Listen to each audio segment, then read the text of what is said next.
My name is Sarah. I am 35 years old. I want to tell you my story. It is a story about love, pain, and learning. It is a story about understanding why people make mistakes. I met Tom when I was 23 years old. It was a beautiful spring day. I was working in a small coffee shop in the city. Tom came in every morning to buy coffee. He always smiled at me. He had kind eyes and a warm smile. One day Tom asked me, "What is your name?" "My name is Sarah," I said. "That's a beautiful name," he said. "I'm Tom.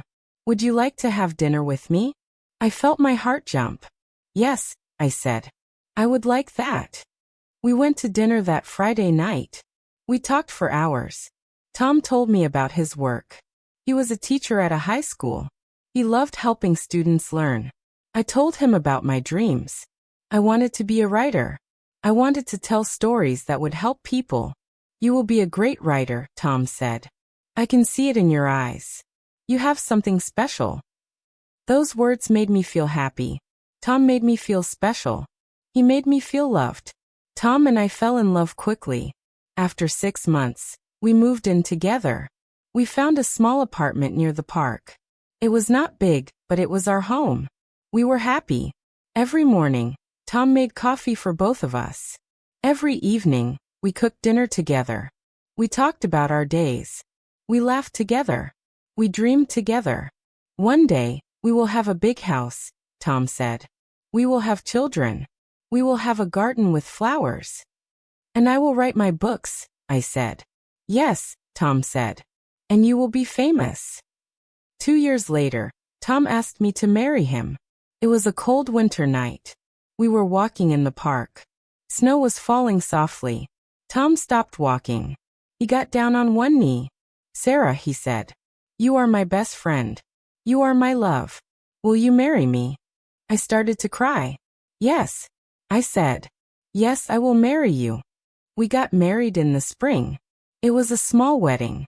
We did not have much money, but we had love. Our families came. Our friends came. Everyone was happy for us. "I promise to love you forever," Tom said during the ceremony. "I promise to love you forever," I said. We believed those promises. We really did. The first 5 years of our marriage were wonderful. Tom got a better job at a private school. I started writing articles for magazines. We saved money. We bought a small house in the suburbs. Then I got pregnant. We were so excited. Tom painted the baby's room blue. We bought toys and clothes. We read books about being parents. Our son, Michael, was born on a sunny day in July. He was perfect. He had Tom's eyes and my smile. Tom cried when he held Michael for the first time. "I will be the best father," Tom said. "I promise." And he was. Tom was a wonderful father. He changed diapers. He woke up at night when Michael cried. He played with Michael every day. He read stories to him before bed. I stopped working at the coffee shop. I stayed home with Michael. I tried to write, but it was hard. Being a mother took all my time. But I did not mind. I loved being a mother. I loved our little family. 2 years later, we had another baby. This time it was a girl. We named her Emma. She had blonde hair and blue eyes. She was beautiful. Our house was full of noise and laughter. Tom worked hard to support us. I took care of the children and the house. We were tired, but we were happy. Or at least I thought we were happy. When Emma was 3 years old, things started to change. Tom began working late. Very late. "I have extra work," he said. "The school needs me to prepare special lessons." "Every night?" I asked. "Yes," he said. "I'm sorry, but we need the money." I believed him. Why would I not believe him? He was my husband. He was the father of my children. But then Tom started going out on weekends too. He said he was meeting other teachers. They were planning school events. "Can I come with you?" I asked one Saturday. "No," Tom said quickly. "It's just work talk. You would be bored." I felt something strange in my heart. It was a small feeling like a tiny crack in a wall. But I pushed it away. I told myself to trust my husband. Tom also changed in other ways. He bought new clothes. He started going to the gym. He looked at his phone all the time. Who are you texting? I asked. Just work people, he said. But he turned his phone away from me. One night, I woke up at 2 in the morning. Tom was not in bed. I went downstairs. He was sitting in the kitchen with his phone. He was smiling at the screen. Tom, I said. He jumped. He quickly put his phone down. You scared me, he said. Who were you texting at 2 in the morning? I asked. No one, he said. I couldn't sleep. I was just looking at the news. But I saw the look on his face. I knew he was lying. The next few months were terrible. Tom became distant. He did not talk to me much. He did not play with the children as much. He was always on his phone. I felt so alone. I felt like I was losing my husband, but I did not know why. I tried to talk to him. Tom, what is wrong? I asked. Are you unhappy? Nothing is wrong, he said. I'm just tired. Work is stressful. Is it me? I asked. Did I do something wrong? No, Sarah, he said. You did nothing wrong. Everything is fine. But everything was not fine. I could feel it. One afternoon, Tom left his phone at home. He forgot it on the kitchen table. I looked at it. I knew I should not look. I knew it was wrong. But I had to know the truth. I picked up the phone. I knew his password. It was Emma's birthday. I opened his messages. What I saw broke my heart into 1,000 pieces. There were messages to a woman named Lisa. Hundreds of messages. They had been talking for 6 months. I miss you, Tom wrote to her. I miss you too, Lisa wrote back. When can I see you again? Tomorrow night, Tom wrote. I'll tell Sarah I have to work late. I could not breathe. I sat down on the floor. I felt like the world was ending. My husband was cheating on me. The man who promised to love me forever was in love with someone else. I cried for hours. Michael and Emma were at school. I was alone in the house. I cried until I had no more tears left. When Tom came home that evening, I was waiting for him. The children were upstairs watching television. We need to talk, I said. My voice was cold. Tom looked worried. About what? He asked.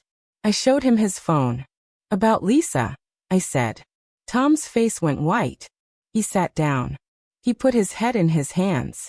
I'm sorry, he said. I'm so sorry. How long? I asked. How long have you been cheating on me? 6 months, he said quietly. 6 months. I shouted. You have been lying to me for 6 months. I'm sorry, he said again. I didn't mean for it to happen. How does cheating just happen? I asked. You made a choice. Every day, you made a choice to betray me. Tom started to cry. I don't know why I did it, he said. I love you, Sarah. I love our family. If you love me, why did you cheat? I asked. Why? I need to understand why. Tom was quiet for a long time. Then he said, I felt lost. I felt like I was not important anymore. At home, I'm just dad. I'm just the man who goes to work and pays bills. Lisa made me feel special again. She made me feel young. So this is my fault? I asked. Because I was busy taking care of our children? Because I was tired from keeping our house and our family together? No, Tom said. It's not your fault. It's my fault. I was selfish. I was weak. I made a terrible mistake. I asked Tom to leave. He went to stay with his brother. The children did not understand. Where is Daddy? Emma asked every night. Daddy is away for work, I lied. I could not tell them the truth. They were too young. For 2 weeks, I cried every day. I could not eat. I could not sleep. I felt like my life was over. My friend Jennifer came to visit me. She brought food and wine. She listened while I cried. Why do men cheat? I asked her. What is wrong with them? Jennifer held my hand. It's not about you, she said. Cheating is about them. It's about their own problems. Some men cheat because they are afraid of getting old. Some cheat because they have low self-esteem. Some cheat because they never learned how to handle stress in a healthy way. Some are just selfish. But I was a good wife, I said. I loved him. I took care of our family. I know, Jennifer said. You did everything right. This is not your fault. Then why does it hurt so much? I asked. Because you loved him, Jennifer said. Real love always hurts when it breaks. Tom wanted to come back. He called me every day. He sent messages. He said he ended things with Lisa. He said he wanted to fix our marriage. Please, Sarah, he begged. Let me come home. I made a mistake. I will never do it again. I did not know what to do. Part of me wanted to forgive him. Part of me still loved him. But part of me was so angry. Part of me could not forget what he did. I decided to see a therapist. Her name was Dr. Martinez. She was kind and wise. Why do you think your husband cheated? Dr. Martinez asked me. I don't know, I said. That's what I'm trying to understand. Dr. Martinez nodded. Infidelity is complicated, she said. There are many reasons why people cheat. Sometimes it's about opportunity. Sometimes it's about escape. Sometimes it's about validation. What do you mean? I asked.